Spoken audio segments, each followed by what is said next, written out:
2. The story I am about to tell sounds fantastical. I remember the ways of Mary's de la Mere, although then, of course, it was not called that. It is a place where our boat came ashore. Sarah was quite young, not quite 1 year old. I was torn by grief and amazement. I was there when Yeshua was crucified. I saw him in the tomb and wrapped him with his mother beside me. I will forever remember the smell of a mirror. That was one of the ointments we used. Yeshua appeared to me in his luminous light. I could not believe my eyes, and so I touched his wounds. The disciples were jealous that he had come to me first.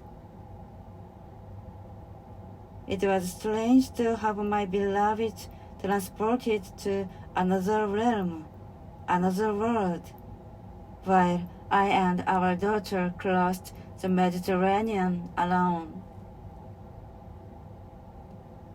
We were no longer safe and had to leave Egypt, for that is where we had gone. When we crossed onto the shores of what was to become France, it was all wilderness. We were met by priestesses of the Isis cult, and we headed north to the protection of the Druids, for Isis had spoken to them, and they had heard the call to protect her daughter Sarah. And so we headed north to another great body of water and crossed over into what was to become England.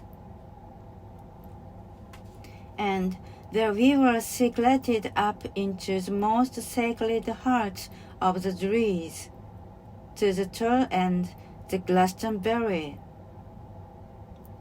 Although we were safer than we had been in Israel or Egypt, the Roman influence extended up into England as well, and we were hidden.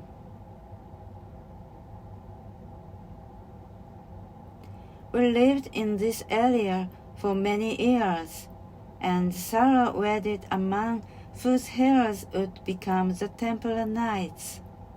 And I went north into Wales and lived by the sea for the rest of my days. I will say this, that in those years when I lived alone by the sea, Yeshua would often visit. Of course, it was not like before, for his body was more energy than flesh, more light. But still it was extraordinary to be with him again. When I died, he was there and took me into what some call heaven, but is just a place in the soul.